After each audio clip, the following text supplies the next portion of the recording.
Right, golfers, early extension is spoken about a lot in golf at the minute, and it's such an important thing to try and avoid, really. And again, we see people day in, day out who do struggle with early extension. It's a problem that a lot of people have.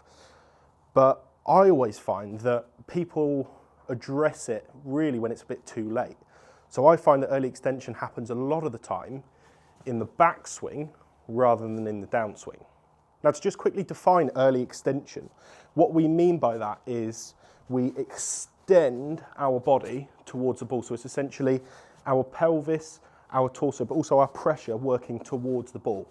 Now, it doesn't take a genius to work out that we don't want to do that in the golf swing. Everybody knows that we don't want to do that in the golf swing. However, the reason so many people do is because it's a comfortable movement to do, okay? And it's also an essential movement to do for a lot of people because it stops them falling over. So I think it's really important we talk about why that early extension movement is so dangerous, okay? So as we said, the early extension is us working towards our toes, working towards the ball. Now, obviously, as I get closer to the ball, I'm reducing the amount of space that my club has got to work. If I set up where I set up, and in my golf swing, I move 2 inches closer to the ball, okay? That means if I bring my club down on a perfectly neutral path, okay, as we all want to do, my strike point is going to be shifting 2 inches closer to the heel from the middle of the club face, okay? So we've got to make up for that 2 inches of movement we've got there through some sort of manipulation.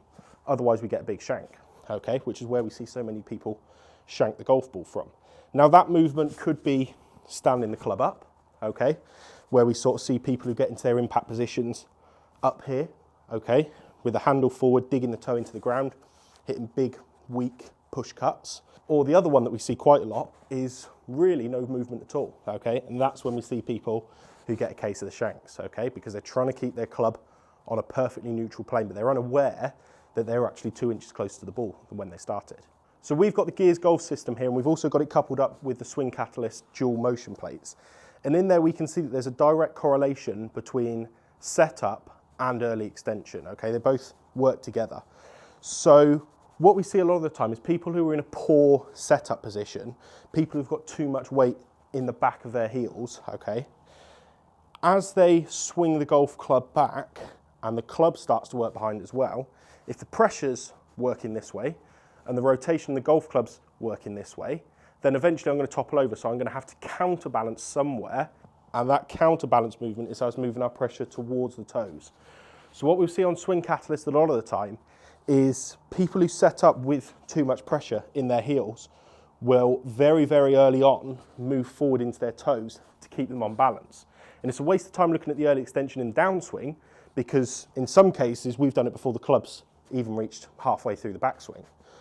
Right guys, so I'm going to show you a really cool visual now. I'm going to show you live on our Swing Catalyst what we're seeing here. Okay, so what we're saying is if I'm taking my setup position, this is where I'd normally sort of set up in my golf swing.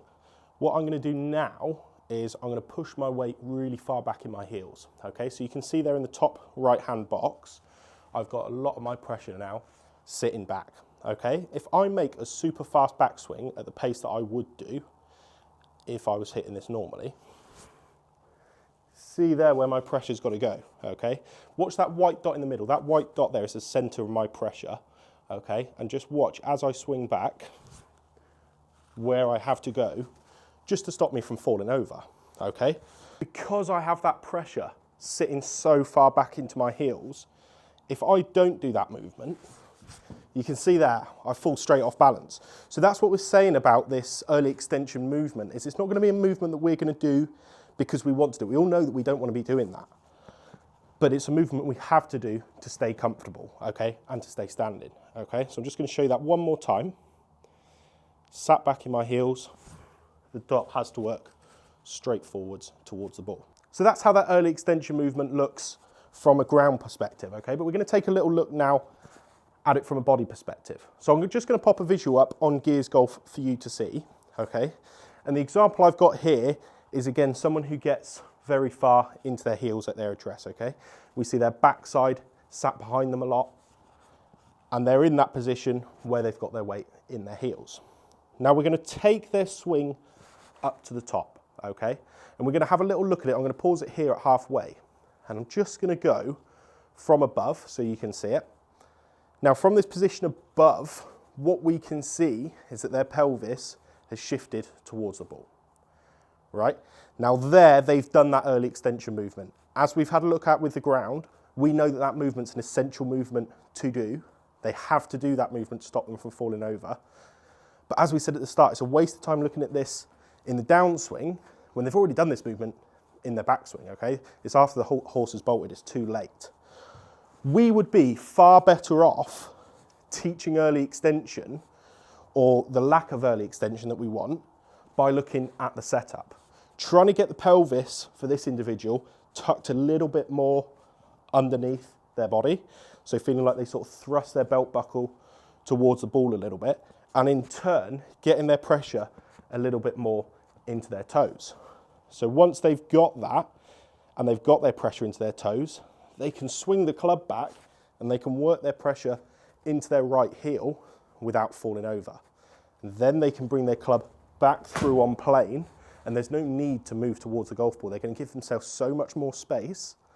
They're going to time their strike so much better, and they're going to hit much better golf shots. And really, we fixed that in the setup. We've nipped it in the bud. It's not something we're trying to correct in the golf swing. So from a drills point of view, this one is a fantastic way to make sure that you're setting up more in your toes. Okay, so I've got a pro stance trainer here.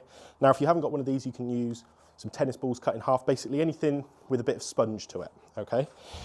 So I'm going to stand with this trainer underneath my heels, okay? Now that is going to push me a little bit more into my toes anyway, because I've got my heels sitting higher than my toes. And I'm going to feel like I'm not going to put any pressure at all on that. I'm literally going to be tipping my weight into my toes just enough so that I don't fall over. That there is the setup position that we want pressure-wise. Okay, we want to be able to feel like as we swing the club back, now we can squash that trainer with our right heel. We can squash our tennis ball, whatever we're using, as we swing the club back, and as we work through, we're keeping our pressure, transferring it from the right heel on the trainer to the left heel on the trainer. Okay, so we're never ever going back into our toes once we've come off of them in our setup. So we set up, tipping the scales forward. As we work the club back, we're sitting back into our right heel, and then from there, we're moving over and sitting into our left heel. And that there is a really super easy way to make sure that you won't early extend from the setup, from the backswing, or from the downswing. Follow for more golf tips, guys.